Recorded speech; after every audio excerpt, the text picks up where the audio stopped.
जी हाँ नाज़रीन, drama serial Chaalbaaz की नेक्स्ट आने वाली एपिसोड में आप देखेंगे जब रोहान का बाप रोहान से कहेगा कि आयजा से माफ़ी मांगो, तो उस पर रोहान साफ साफ इनकार कर देगा और कहेगा बाबा, आप जब इनकी हकीकत आपके सामने आएगी तो मुझे लगता है कि बहुत देर हो चुकी होगी, इस घर को बिखर तो ये चुका ही होगा। जिस पर एक लम्हे के लिए तो रोहान का बाप सकते में ही चला जाएगा कि ऐसा भी क्या हो गया है कि रोहान ने आयजा पर इतना बड़ा इल्ज़ाम लगा दिया है। उधर रोहान का हाथ पकड़कर इनाया उसे वहां से ले जाएगी, लेकिन इधर आयजा आकर कहेगी इनाया से कि अपने शोहर को समझा लो, वरना ये ना हो कि जो हाल मैंने ईशल का किया है वही कल को मुझे रोहान का भी करना पड़े, इसीलिए बेहतर यही होगा कि तुम इसको खामोश ही करवा दो। जिस पर कहेगी इनाया, आप किस किस को खामोश करवाएंगी? एक दिन जब आपकी हकीकत सामने आएगी तो सब कुछ खत्म हो चुका होगा, आपके हाथों से सब कुछ रेत की तरह से फिसल जाएगा। उधर आप देखेंगे कि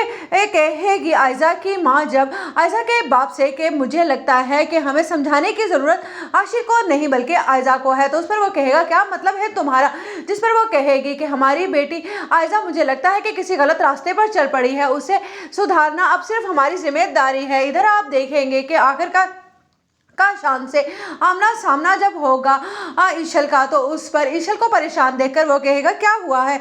जिस पर कहेगा आशिर चलो ईशल यहाँ से। जिस पर कहेगी ईशल के मैं शयान तुमसे कोई बात नहीं करना चाहती हूँ, इसलिए बेहतर यही होगा कि तुम मुझसे दूर ही रहो। जिस पर शयान कहेगा अच्छा ठीक है, लेकिन मैं ये पता तो लगा ही लूँगा कि आखिरकार तुम्हारी आंखों में इतनी नमी क्यों है। उधर शयान तक ये बात चली ही जाएगी कि आयजा ने ईशल और आशिर को घर से निकाल दिया। जिस पर वो कहेगा अच्छा तो ये लड़की इतनी चालाक है कि बहुत सी जिंदगियों में जहर घोल सकती है, इसका मतलब है कि पहले इसी का पता साफ करना होगा। उधर आप देखेंगे कि असद से जब कहेगी आयजा कि आज जानते हैं आप रोहान ने मुझसे बहुत बदतमीजी की है, जिस पर असद कोई जवाब नहीं देगा तो बहुत ही हैरानगी होगी आयजा को कि कहीं इसे मुझ पर शक तो नहीं हो गया, लेकिन ऐसा हो नहीं सकता, वरना ये मुझ पर गुस्सा करता और चिल्लाता जैसे ये ईशल और आशिर पर चिल्लाया था। फिर ऐसी भी क्या बात है कि रोहान की इतनी बदतमीजी के बावजूद असद ने उसे अभी तक कुछ नहीं कहा।